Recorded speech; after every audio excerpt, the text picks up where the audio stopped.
Hello বন্ধুরা, দীপার ব্লগে তোমাদের সবাইকে অনেক স্বাগতম। তোমরা কেমন আছো? আমি কিন্তু খুব ভালো আছি, আশা করছি তোমরাও খুব ভালো আছো।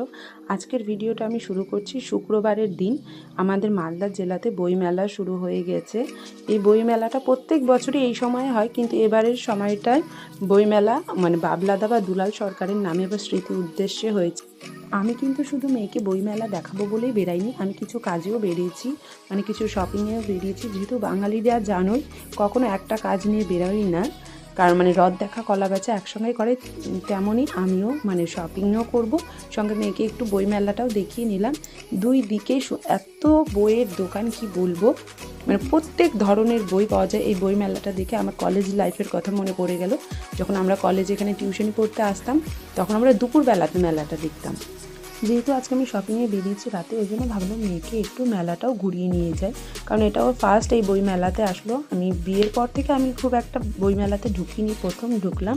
এখানে শুধু বই নয়, বইয়ের সঙ্গে বাচ্চাদের খেলার টয়েস, খাবার, ফুচকা, মেয়েদের যেটা পছন্দের জিনিস, সঙ্গে জুয়েলারি, সব কিছুর এখানে দোকান বসেছিল। এবং এখানে আমি আর একটা ঘর বানিয়েছি, যেখানে এখানে লেখা ছিল যে আমাদের মুখ্যমন্ত্রী যেসব প্রকল্পগুলি চালু করেছেন, যেমন রূপশ্রী, কন্যাশ্রী, তারপর মেধাশ্রী এবং স্বাস্থ্যসাথী, এবং তারপরে যে সবুজ সাথী, যেসব প্রকল্প, গ্রামীণ ঘর বাড়ি, এগুলো সব প্রকল্প এখানে উনি মাটির পুতুল সাজিয়ে এখানে তুলে ধরার চেষ্টা করেছিলেন। এবং তারপরে আমরা বেরিয়ে এটা থেকে আমরা সামনে যে মূল মঞ্চ, যেখানে ফাংশন হচ্ছিলো, মানে গান হচ্ছিলো, সেখানে আমরা গান শুনে তারপরে আমি আর মেয়েকে একটু খাওয়া দাওয়া করে আমরা বেরিয়ে গেছিলাম ওখান থেকে শপিংয়ের উদ্দেশ্যে। যেহেতু আমাদের শপিংয়ে শেষ হয়নি, নেক্সট ভিডিওতে দেখাবো আমরা শপিংয়ে কী করেছি এবং আমরা কোথায় ঘুরতে যাচ্ছি। তোমরা যদি কেউ জানো তাহলে কমেন্ট করে অবশ্যই কিন্তু আমাদের বলবে যে আমরা কোথায় ঘুরতে যাচ্ছি।